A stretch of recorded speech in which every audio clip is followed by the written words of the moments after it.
So tonight we're going to be doing Parashat Balak. Balak is a very interesting parasha because it also contains a lot of information about the end of days, about Mashiach. But we don't have that much time to cover every aspect of the parasha. So I'm going to focus on the enigma. You know what the enigma is? There's something very puzzling in this parasha. There's an individual who appears to be schizophrenia. Have you heard of that? Schizophrenia? Yes, very bad disease. Balaam. Balaam is Balaam? schizophrenia? No, I'm saying that. Balaam appears to have a split personality.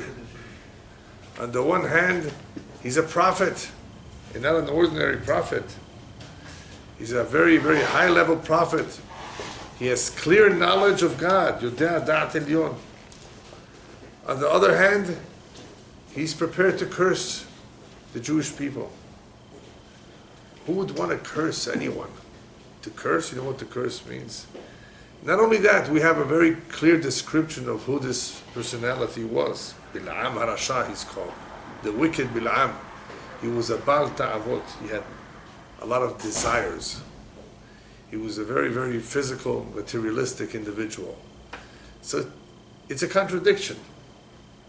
On the one hand, he's a prophet. He knows the truth.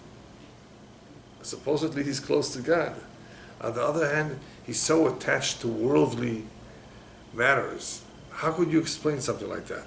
In the same, you can ask someone about Balak, the king. Balak. It says that he saw what the Jewish people did to the Emori. And because of that, he's concerned. He doesn't want to suffer the same fate as the Emori, so he wants to hire Balaam to curse these people. But wait a minute.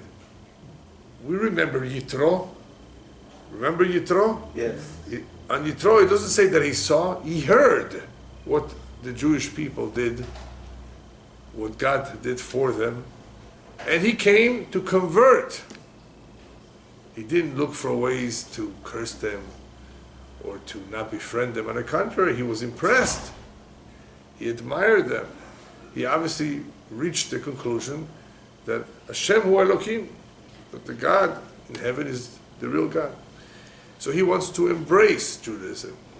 How do you explain the difference between these people? One wants to embrace based on what he heard. He didn't even observe or experience all those miracles. And here is Balak, a king, who can do the same if he chooses to. Instead, wants to hire this prophet to curse the Jews. Very strange. Now, on Balak, you could say perhaps he was afraid. Balak perhaps was afraid. He doesn't want to lose his territory. He's definitely concerned. And that is why he wants to weaken the Jewish people. But Balak has another problem. Balak was not so innocent. Because it says he saw. He saw what the Jews did to the Emori. So he was upset. He was concerned. But wait a minute, sir. What about what the Emori did to Israel? What about what the Emori did to the Jews? How come you didn't consider that? How come you didn't take that into consideration? You're only seeing one side of the story. And this is very familiar. We see that today too, where you have groups of people who only see one side of the story. But what about what the other one did to us? No. Only what the Israelis are doing to the Arabs, not what the Arabs have done to the Israelis. I'm not necessarily choosing Israel and the Arabs, but there are many such situations in the world where for some reason people who are outsiders, who are playing judge, are choosing to see what they want to see. See? The eye sometimes chooses what it wants to see. And therefore the eye can mislead one. You really have to take into consideration the whole picture if you want to be an honest judge. So Balak is not so innocent after all. Balak, you should have considered everything and not just blame the Jews for everything. So what do we learn from this? The rabbis tell us שהשנאה מקלקלת את השורה. Hatred makes you lose clarity. Hatred, if somebody hates someone, it makes him lose clarity. He doesn't see the whole picture. He doesn't see a clear picture. And that is what happens throughout history. Wherever you see a situation where someone hated another individual, a group, or another nation, it could very likely be that he did not see the entire picture. And the reason why he did not see the entire picture, or did not have clarity, is because he hated. If you begin with that kind of an attitude that you hate someone without getting to know him, without knowing what he's all about, then obviously that hatred that is there already will make your judgment be a faulty judgment, not a good judgment. Okay, that makes some sense, but where does hatred come from? Why should someone begin to hate someone? He didn't do anything to them. What's the reason to hate?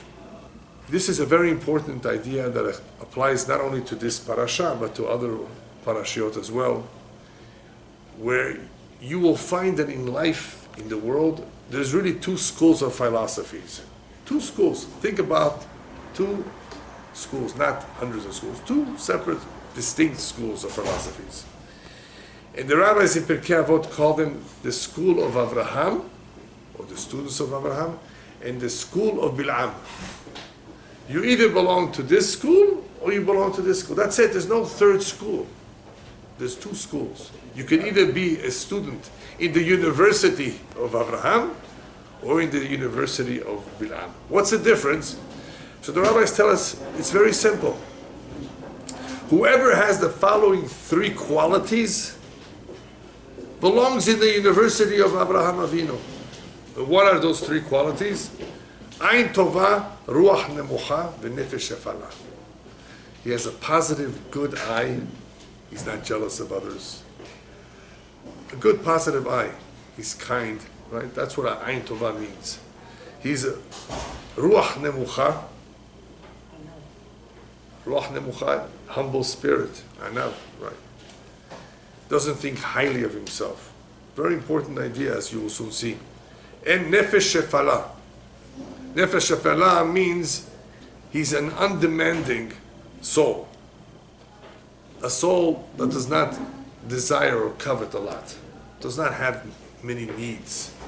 So the nefesh is shafel, is undemanding.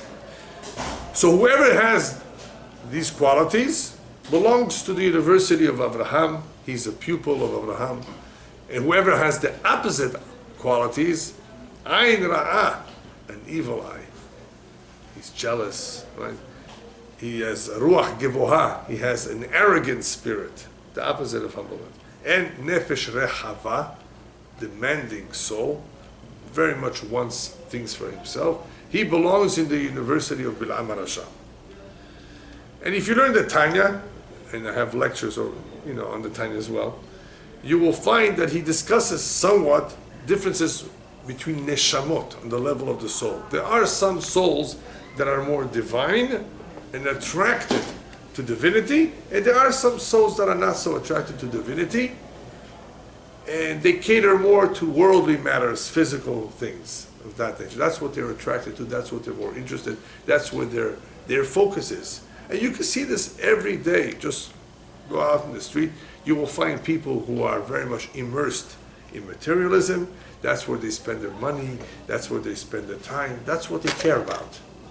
And you will find others who are really more spiritual in nature, who are more into study, praying, helping others, different kinds of people. Two schools of thoughts, two schools of philosophy, two different types of people. If you read Parashat Balak, you will find that there is an encounter with Balaam with an angel. There's a whole episode there where the donkey begins to criticize Balaam because he hit him. That whole incident with the donkey is a very important lesson as well, because that's when Balaam is rebuked for being just like a donkey. You're a prophet, but in the way you behave in the way you pursue things in life, you have demonstrated that all you care is about ta'avot, is about your desires.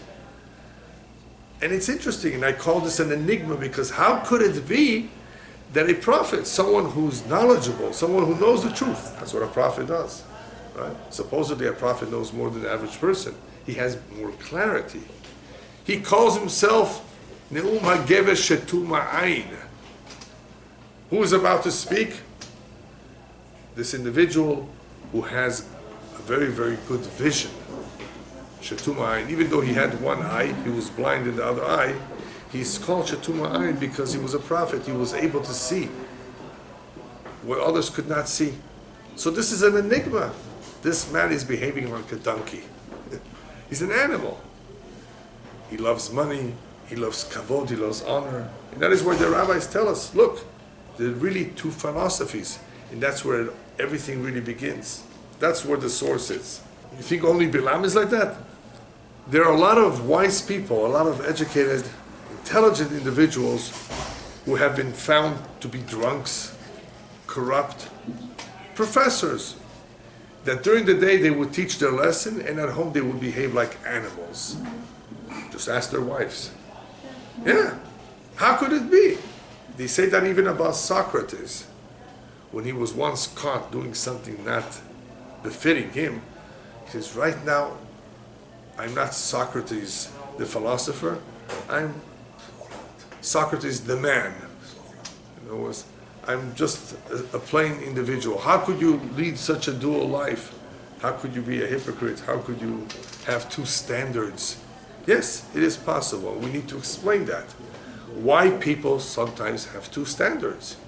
Two very, very different types of personalities or interests, contradictory. At one moment they behave one way, another moment they behave in a different way. And it's not that they're faking it. We're not talking about fakers right now. We're talking about a person who actually plays the two roles. Here, this man is a prophet, and he's also a Bal Ta'avot. He has a lot of desires, physical desires. Take a look for a moment at the presidents of the United States. There have been many, many presidents, different personalities. And it's very interesting to read up about their life. What's very interesting, however, is that if you ask historians to name the best presidents, the best 5, for example, they will all come up with more or less the same 5. You will see Washington in the list, you will see Jefferson, you will see Lincoln, maybe Franklin Roosevelt. You will see several presidents. According to all the historians, the 5 will be more or less the same, except perhaps in a different order.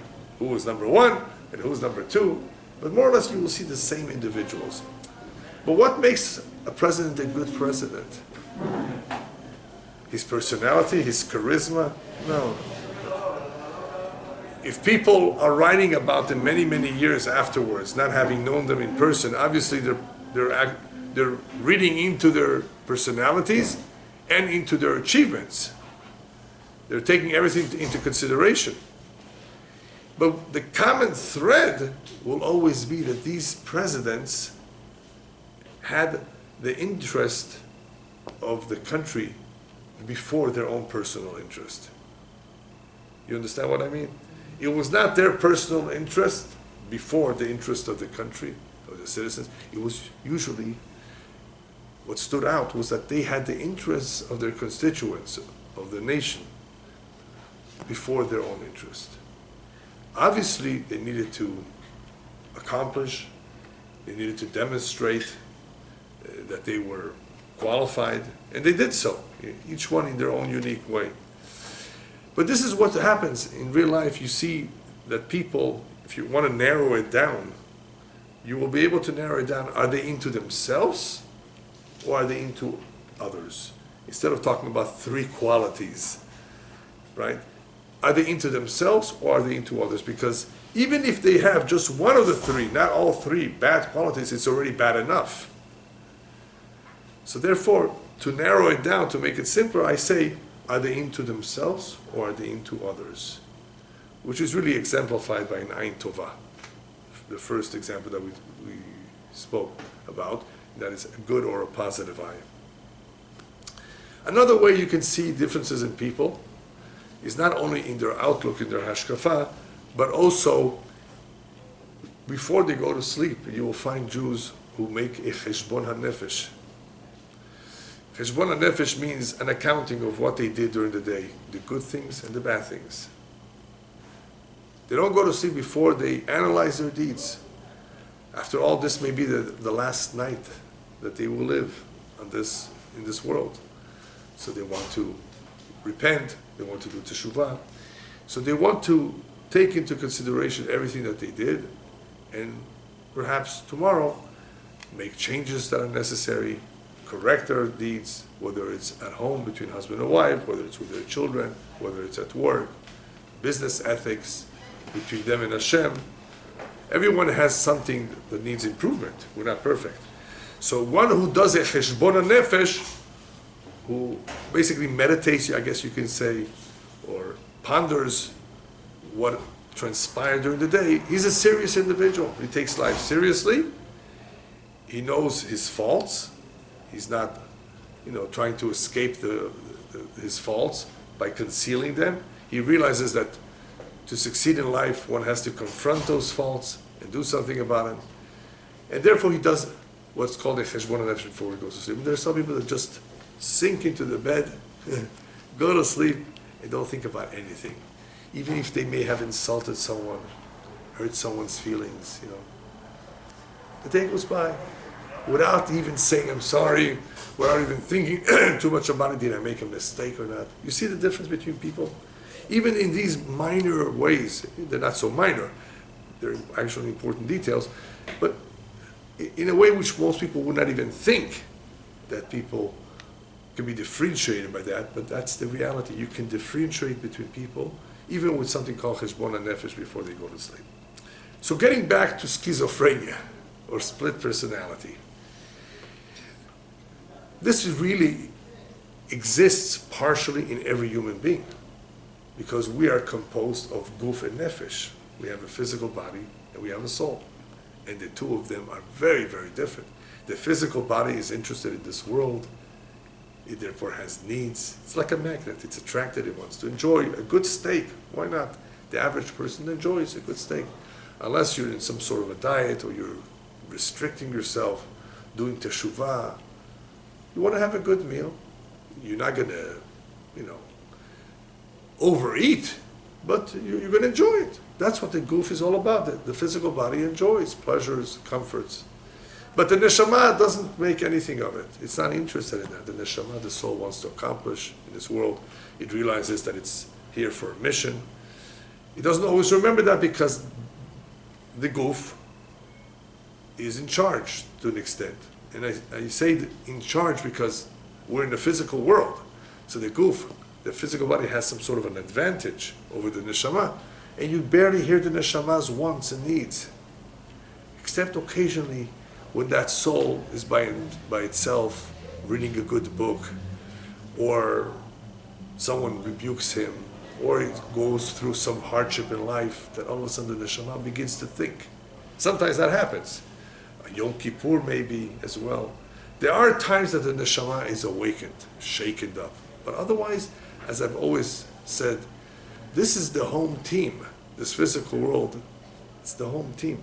For the guf, it's quite normal to feel the way it does because it's in the physical world. So it has an advantage over the soul. And that's why the soul is barely heard, except for those few moments in life when it begins to think, something that people don't do enough. So this composition of the human being that we all have creates a sort of conflict between the two forces that pull in two completely different directions.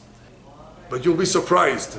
Mr. Enigma actually reveals to us how to overcome the guf, how to defeat the evil inclination, how to stay on top. He's a prophet after all. And he may have said this unknowingly, because if you read the Parasha, you will notice that a lot of what he says really did not come straight from his from his honest opinion, it came because Hashem put it into his mouth. These are the words that you will say. So even though he may have attempted or intended to curse, blessings came out of his mouth. But if you read through his blessings and some of his description about himself and about Hashem, he says some very interesting words. He says, you know, this God, lo ish el vichazev. God is not like a human being who can lie or change his mind. If Hashem says something, he keeps his word. God is not like a human being who can lie or change his mind. That's what human beings do. Hashem is not like that. Oh, now we're being introduced by the same Balaam to what we can use as a tool to overcome this weakness that we have of being pulled in the direction of the physical body. After all, it's a weakness because the odds really are against the average individual. He will be pulled by the physical body unless he restrains himself with some knowledge, with the Torah. Unless he's told, unless he really comes to his senses, it's not easy. So what does he need to do? To stay on the right track, to do the right things, not to be drawn too much by the physicality of this world. So he reveals to us in these words that Hashem is all about emet.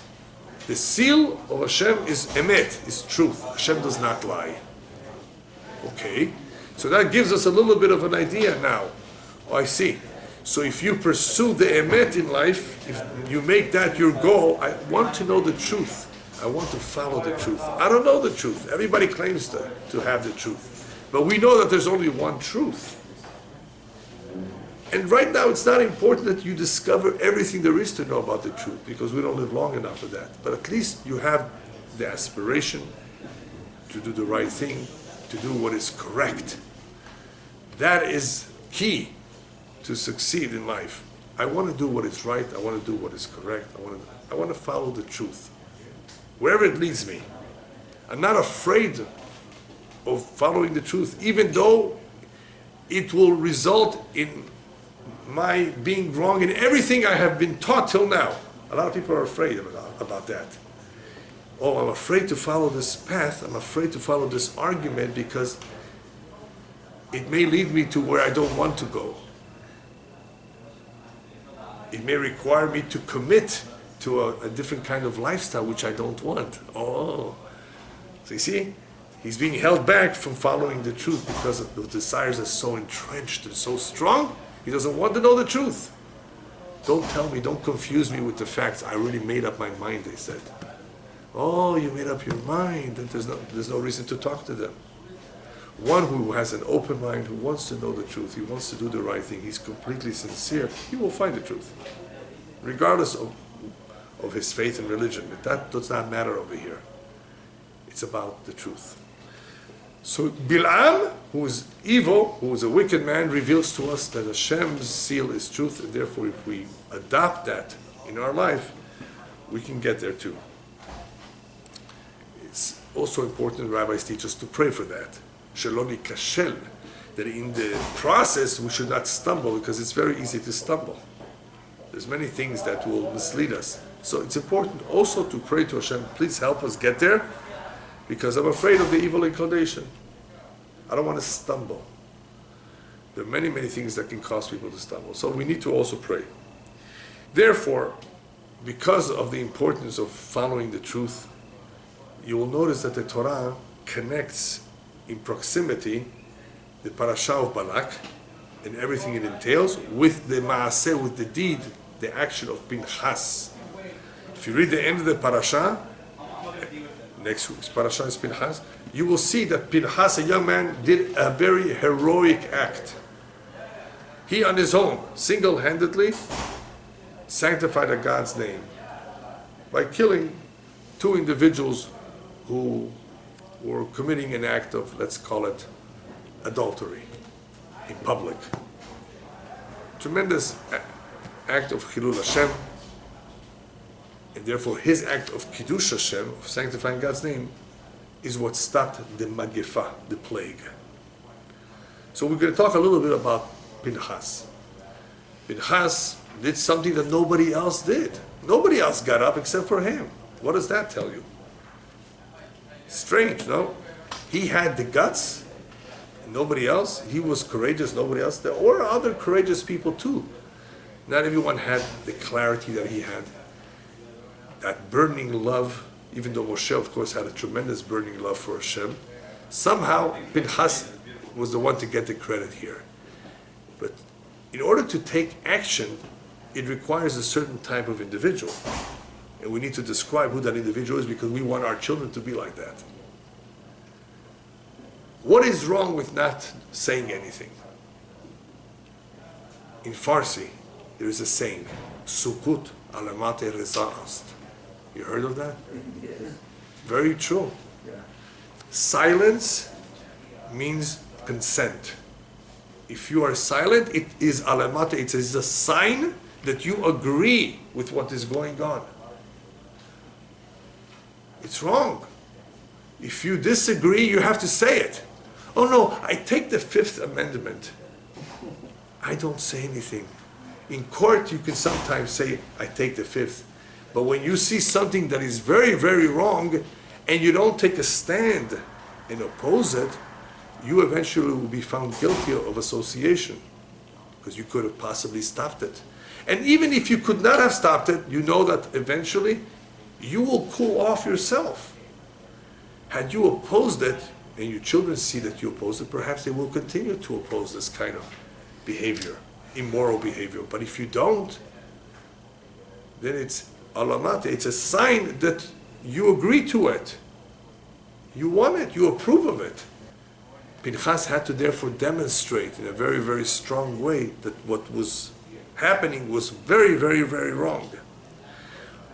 Okay, he succeeded in demonstrating that, but we want to know how come Phinehas was able to do that and not everyone else? What did Phinehas have? Because we want our children to grow up like to be a Phinehas. So here we're mentioning the emet. Well, everybody more or less knew the emet, wanted the truth, pursued the truth, but somehow that was not enough. So what did Phinehas have that not everyone had? A lot of people may want to pursue the truth, but they don't strive for it in a very, very strong and consistent way. If you really want something, you have to strive, you have to work hard for it. What lends a Jew the strength, the courage to pursue the truth at all costs, despite the challenges, is Ahavat Hashem. The love of God is so strong, burning strong, that it gives him the koach, the power to withstand any challenges. Because there will be challenges. The Inquisition was a challenge. Convert or you die. So you had people who didn't want to convert, didn't want to die, so they ran away. Okay, fine. That's acceptable. You can't take the challenge. They don't want to die. There were those who wanted to be an example for others. We're going to die. Al Kiddush Hashem, we're going to stand God's name. No way will we give in. We're going to teach the Spaniards a lesson. That our love for God is stronger than theirs. No matter what they do. Or they couldn't run away. There were those who were weak, who gave in. There were those who tried to play it both ways. They were, during the day, they appeared to be Christians, and at night they were Jewish. They were called the Marranos, which was very, very bad, because eventually their kids assimilated. You can't hide for too long. You can't play the game like that. So what do you have here? You have a tremendous burning love for Hashem. A tremendous burning love for the truth. Balaam has just the opposite. He has a tremendous love for that which is physical. So you see the contrast between Phinehas and Balaam. Balaam is pursuing what serves him, serves his interest. Phinehas is thinking about Hashem. He's thinking about the Jewish people. If I don't do something about the situation right now, there will be another kind of magifah. There will be another kind of plague, a spiritual plague. which will get out of hand, and more people will be affected and say, oh, it's not so bad after all. And you have people years later saying, oh, those guys back then were primitive. We are enlightened. We know better. How do you reach such a conclusion that you're more enlightened than them? Because somewhere along the line, the father, the grandfather, cooled off. So what remained with the child is a diluted form of Judaism. Very, very diluted. Nothing really strong, no strong attachment. And when there's no strong attachment, why should he sacrifice? Oh, it's too hard to give my life for it? Nah. You see what I mean? In order to give your life, there has to be a burning love, constant burning love for it. And if the child does not see that in his parent, it's going to be very difficult. Let me give you an example of burning love, because I think this story, the following story, will really illustrate what I mean. Perhaps some of you recall, I don't remember how many years ago, there was a big earthquake in Armenia. And a school collapsed. Many children were in the school. And the authorities tried to, remove the rubble, and they didn't see a sign of life. They were pretty much ready to give up. Comes along a father of one of the students in the school, and by himself begins to remove stone by stone, as much as he could.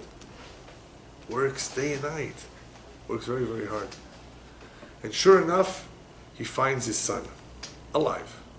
Not only did he find his son, as a result of uncovering his son, I think 11 or 13 children were found alive. What happened in the rubble as the father was digging? The son did not know that his father was outside, but his son did know one thing, and he shared that with his classmates. I know that my father is going to take me out of here. How do you know that? I know. So when he finally took him out, he explained to them, the reason I knew that my father was going to come and save me is because he once promised me, son, whenever you need me, I'll be there for you. Whenever you need me, I'll be there for you. So the son remembered that, and he was right. That father showed tremendous love. Only a father who has that kind of a love for a child, for his own son, could do something like that. And that kind of a love has to be a greater love for his son than for himself. Right? In order to do something like that, he would have had to be a greater love for the child than for himself. So, this tells us something. Phinehas also, in order for him to go against everyone, he was putting himself in danger, taking it into his own hand to do what he did. That heroic act was only because his love for Hashem was greater than his love for himself. If people have a greater love for themselves more than for Hashem, they wouldn't do that, risk their life. Why work so hard? So you see, we're narrowing it down right now. It's the emet, it's the character, it's the focus, it's the love for Hashem. These are all the things that make up an individual like Phinehas. But we're not finished. Because this, you can say, is true about an adult. We're trying to figure out how to raise children. So how are you going to raise a child to be like Phinehas? What are you going to do for the child? What are you going to train him? Of course, you're going to train him to always speak the truth. You're going to teach him Torah. You're going to teach him good midot, good character. But the rabbis tell us it's not so much what you're going to teach him, it's also what you're going to emphasize. What you're going to emphasize is going to make the difference. So the rabbis tell us like this.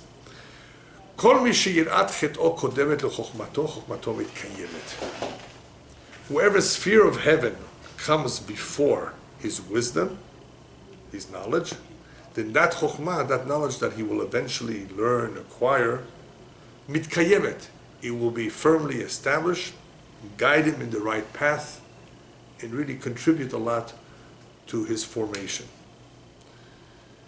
Whoever's chokhmah, his knowledge, kodemet liyirat cheto, if the knowledge comes before the fear of heaven, and chokhmato mitkeim, that knowledge that he will learn will not do anything for him.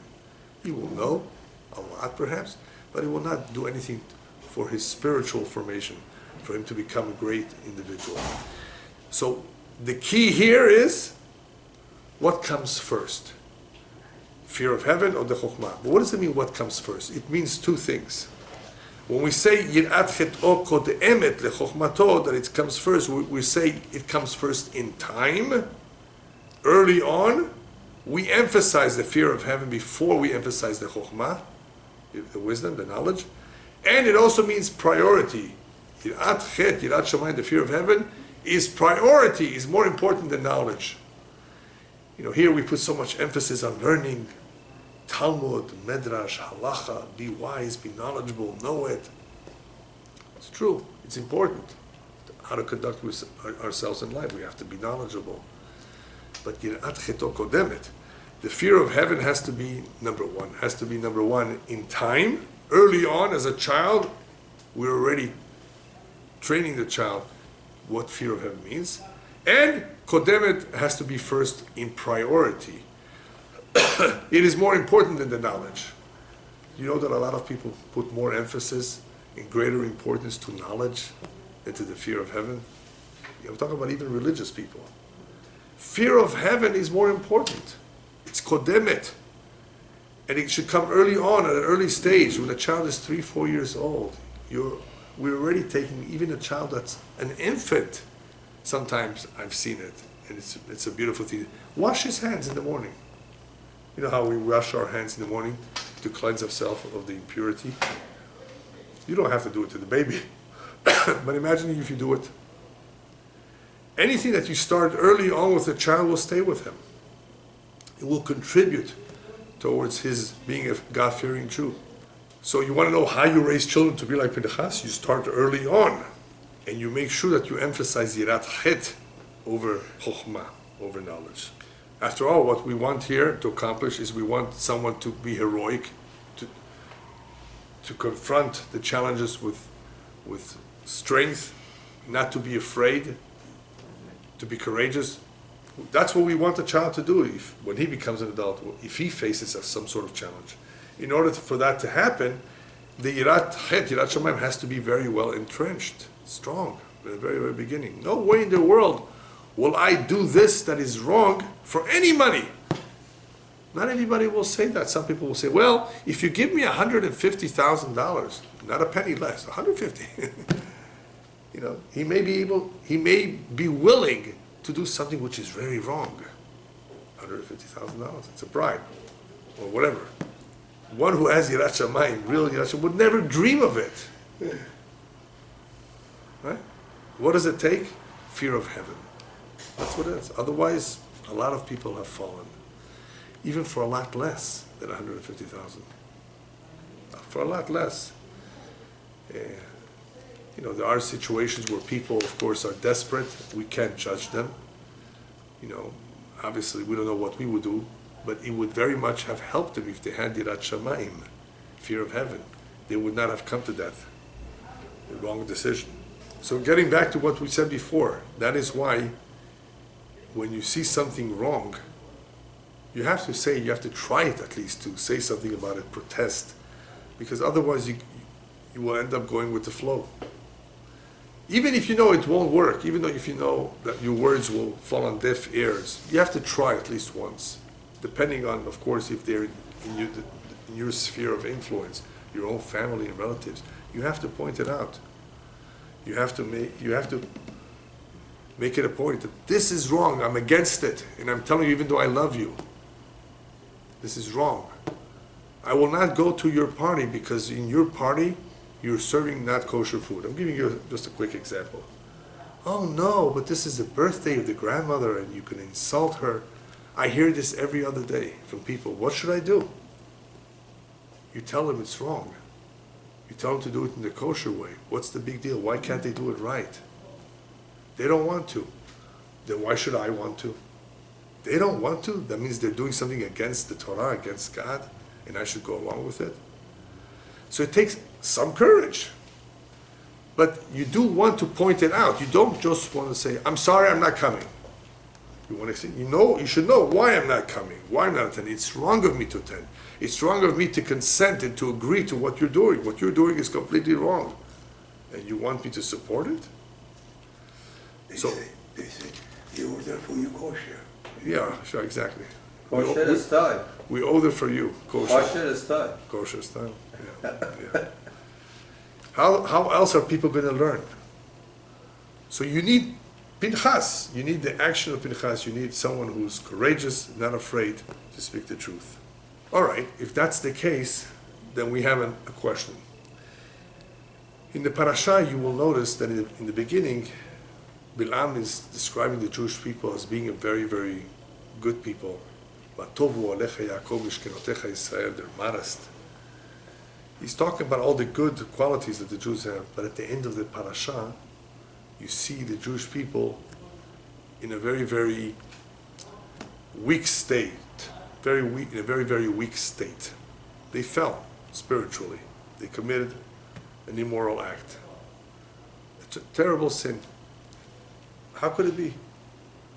Here we're talking about a nation that is holy, and at the end of the Parasha, they're not so holy after all.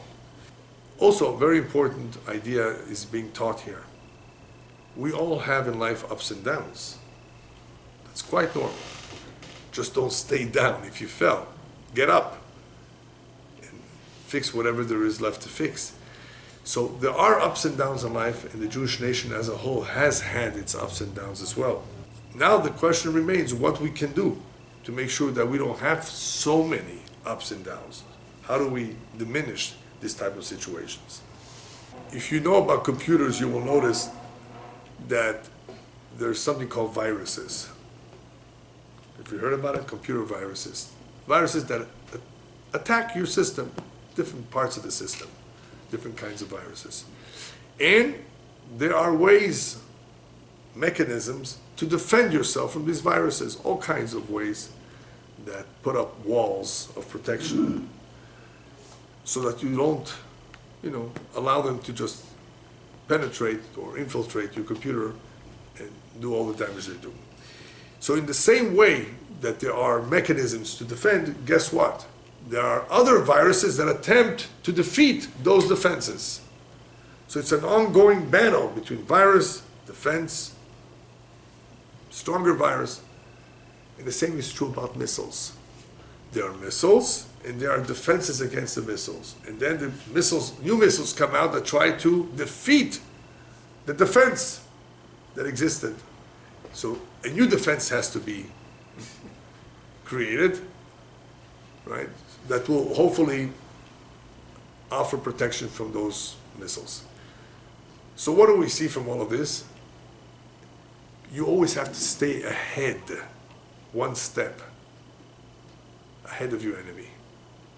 Because the enemy will always try to get you. You put up a defense, and he will try to break through the defense. You put up another defense, he will try to break. So what's the key here? What should we do? Stay one step ahead of the evil inclination. So yes, it happens in life that sometimes we make mistakes. We sometimes have our ups and downs. We're only human. Stay one step ahead. In other words, don't allow this to get to you. Don't allow this to take you down and remain down. Get up and try to figure out a way where this does not repeat itself. This could be, by the way, with anger, people who have a problem management with anger, or other issues. I just chose one example where they see, I got angry for nothing, for something so silly. And that is very destructive anger, very destructive to the soul, to the neshama, and to a relationship. So what am I going to do about it? How can I defend myself? Because it's going to come in many unexpected ways. Yes, all kinds of expected ways. Rabbi tells us, Yitzro shel adam mitchadesh alav v'kol yom, the Yetzer Hara renews itself. And it comes with a new mask. You would never know that this is the Yetzer Hara. And he's going to try to make you fall again. Stay one step ahead of him by always trying to defend yourself from any potential threat that may be there in the future. I would recommend for people who want to see that it is possible to stay one step ahead is to learn from all those who have done teshuvah, all those individuals who have been at the lowest level of tumah, of impurity.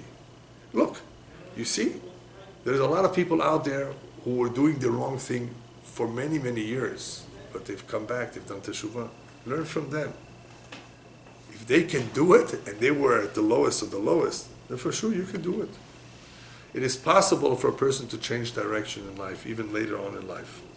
However, if somebody hesitates, does not have a strong desire to pursue the truth, like we said earlier, then I doubt it if he will ever succeed. There has to be what we spoke about initially, a desire for the truth, a desire to do the right thing. If there's no such desire or interest, he's never going to come around and make changes in his life. The way he was when he was 20, that's the way he will die whenever, it's 70, 80. He will never change anything. There has to be all along a desire for change, a desire for the truth that will motivate him to want to make those changes. I very much believe that the more one is convinced of the truth that he has, the more he realizes, the more clarity he has. He doesn't have to be a prophet. The more clarity he has about it, that clarity will give him the strength to stand up against the evil inclination. You have to have clarity. As the Sefer Mesilat Yesharim says, the path of the just. A person has to have clarity as far as his duty in this world. What is my duty? What is my mission? Once we gain clarity, then it's easier to follow. I need to get there. If people don't have clarity, what is life all about? What are you here for? So why should they be motivated to make changes, to have a better relationship, to spend more time, studying Torah? Why should they? So it's all about clarity. And of course, clarity comes from wanting to pursue the truth. Otherwise, where is he going to take that motivation and the strength to deal with challenges? Just want to finish that we're about to start Yemei Ben Metzarim. These are the days between the straits, as it's called in English. Shivasar B'Tammuz, a fast day coming up. Sunday, Tisha B'Av 3 weeks later, the 9th of Av, where the two temples were destroyed. We fast. We have certain customs of mourning, of Avelut during these days. We have to remember what this is all about. It's not enough to just fast, because otherwise we don't accomplish anything with the fast. Because even though by fasting you're supposedly identifying with something, I'm fasting, you see, I identify with it. But the whole idea of the fast is to humble yourself, to make sure that whatever happened back then does not repeat itself. Isn't that what it's all about? We don't want what happened back then to continue to be happening now too. What happened on the 17th day of Tammuz? They broke through the wall. We have to fast for that? We were fasting for Tisha B'Av 3 weeks later anyway. It's the same destruction. The rabbis teach us that wall really we broke. We had time to do teshuvah. We saw the enemy coming. Why didn't you do teshuvah? You could have stopped the destruction. So it's your fault. You broke the wall. But what wall was exactly broken? There's many walls of protection that protect our faith, protect our emunah in Hashem. The wall that most concerns us today is the wall of tzniut, of modesty, which is what this parasha is also all about. Preserve the wall of sanctity, the wall of modesty, because today this is one of the big challenges in the world. You go out in the street and you see how women are dressed. And that is a tremendous pirza, a tremendous break in the wall of tzniut, because we live amongst them. What are we supposed to do? So Shivasar B'Tammuz reminds us, don't let yourself break the wall. It's enough what they're doing outside. Those elements that do not care about these things. Don't add to it. You can prevent it by making sure that your walls are up, that your kids are protected, so that the mistakes of the past will not repeat itself. But also, Ben HaMetzarim also means to be meitzar. We have to feel bad about the destruction. If a person does not feel bad about the destruction, then he does not show in any way that he wants the redemption. If we want the Geulah to come, we have to show Hashem. We feel terrible about what happened. We want you to bring the redemption. We want you to rebuild the Beit HaMikdash.